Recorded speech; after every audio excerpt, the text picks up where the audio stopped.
પાટણમાં બાળક વેચવાની ઘટનામાં પાટણ એસઓજીએ ઝોલાછાપ મુન્નાભાઈ ડોક્ટર સુરેશ ઠાકોરની અટકાયત કરી રિમાન્ડ માંગ્યા હતા।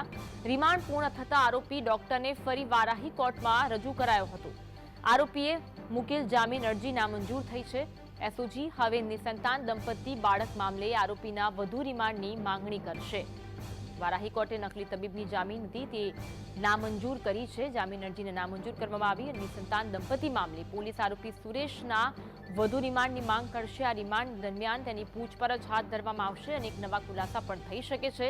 પાટણમાંથી નકલી ડોક્ટર સુરેશ ઠાકોરના રિમાન્ડ પૂર્ણ થયા હતા। નિસંતાન માતા પિતાને જે બાળક વેચતો હતો આ નકલી ડોક્ટર હતો। આજ અંગે વધુ વાત કરીશું। સંવાદદાતા અલ્કેશ ફોનલાઈન પર જોડાયા છે। અલ્કેશ, રિમાન્ડ પૂર્ણ થયા જો કે વધુ રિમાન્ડની માંગ કરવામાં આવી છે, શું વિગત મળી રહી છે હાલ?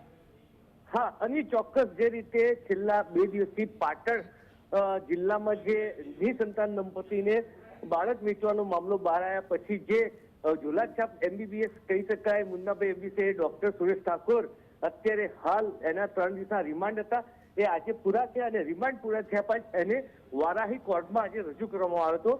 ત્યારે સાથે સાથે જામીન અરજી પણ મૂકી હતી, પરંતુ જામીન અરજી અત્યારે નામંજૂર થઈ છે અને હવે પોલીસ ફર્ધર ઇન્વેસ્ટિગેશન માટે ફરીથી એની અટકાયત કરીને ધરપકડ કરીને પૂછપરછ કરશે, કારણ કે આ મામલો એકદમ સંવેદનશીલ છે। બાળક વેચવાની જે ઘટના બહાર આવી છે એને લઈને આરોગ્ય તંત્ર પણ હરકતમાં આવ્યું છે। ત્યારે હવે આ જે સુરેશ ઠાકોરને અત્યારે હાલ એસઓજી પોલીસ પાટણ લઈને આવી છે। કાલે એને પૂછપરછ કરે અને પછી ફરીથી ફર્ધર રિમાન્ડ માંગે છે કેમ એના ઉપર છે, પરંતુ જે ઘટના ઘટી છે એને લઈને ક્યાંક ને ક્યાંક હવે આરોગ્ય તંત્ર સામે પણ આક્ષેપો થઈ રહ્યા છે। જી અન્વી, આભાર અલ્કેશ માહિતી આપવા માટે।